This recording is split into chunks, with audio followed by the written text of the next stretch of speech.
What are the ways that people can induce hypertrophy? So not to correct you or insult you, but probably a better way to think about that question is really, what stimuli do I need to give the muscle to induce hypertrophy? Now, there are hormonal factors that are important, there are nutritional factors, but just to stick with the context of training, this is really going to frame a lot of our answers.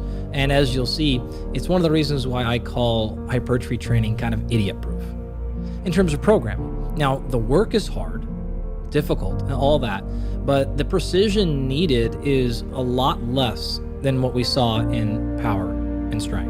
And so if you note there, like, it's very important that you do it in this style, with this intent, and within these parameters, and if you're outside these parameters, it's not going to be it. Hypertrophy has a very broad range in terms of your actual applications. And this is why you have and will continue to see countless styles of training that all work. I mean, I know you were mentored earlier in life by one of my favorite people in this entire field, Mike Menser, like just an absolute character. His style was completely different than what you would see in a classic textbook or any number of different influencers or coaches or individuals. And if you've ever thought to yourself, like, why is it all these programs work? And people love to jump to things like, well, it's the steroids. Like, just get that out of the equation for now. Independent of that, or if that's not even part of the equation, you're still going to see results. And the question is, like, why?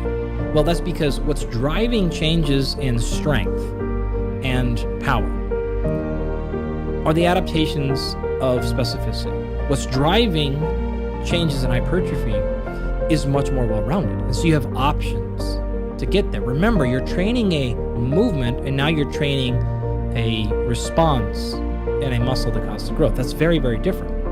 So if we look at like the classic dogma, we have to basically challenge the muscle to need to come back, in this case, specifically bigger, and the nutrients need to be there to support that growth. Okay, the nutrients aside, perhaps we can come in a few more minutes and talk about that. So all we really have to do is, going back to our dogma of activation of something on the cell wall, we've talked about this earlier, that's got to induce that signaling cascade. That's got to be strong enough to cause the nucleus to react to it, to go to the ribosomes, to initiate this entire cascade of protein synthesis. Okay, so that signal has to be one of a couple of things. Either it has to be strong enough one time, it has to be frequent enough, or it has to be a combination of these things. All right, so I can get there with a lot of frequency and a moderate signal.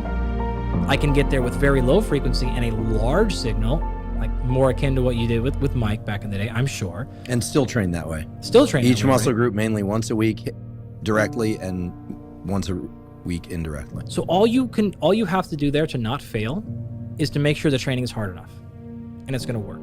If you choose the frequency path, then you actually have to make sure you're not training too hard to where you can't actually maintain the frequency. The only wrong combination here is infrequent and low intensity and low volume. That's it. As long as one of those three variables is high, you're going to get there, because the mechanisms that are needed to activate that signaling cascade are wide-ranging. And this is why when we even see things like blood flow restriction training, right? This is when you put like a cuff on your arm or your leg and you block blood flow and you use no load, or as low as say 30% of your maximum, and you take it to fatigue failure. That actually is an equally effective way of inducing hypertrophy, despite the fact that, you know, you're using 3, 5, 10, maybe most 20 to 30% of your 1 rep max. Why? Because you went through the route of metabolic disturbance. Okay. Other ways, say a higher load, maybe as heavy as you can for say 8 repetitions, is going to get through what's called mechanical tension. And so there's these different paths that can get to the same spot. Now, eventually, these things have a saturation point. So you don't need all three of these mechanisms. The third one, of course, being muscle damage or breakdown. And I know we want to chat a little bit about that, but none of these three are absolutely required. You can have multiple of them in a session. You don't have to have breakdown at all. That is a complete, really it's a flat out lie that you have to break a muscle down to cause it to grow. That's just not needed at all. You have to have one of these three things though. And so again, this allows you a lot of flexibility, which is why crafting your program, which is best for you, is actually fairly simple when it comes to hypertrophy. You just have to make sure you do the work.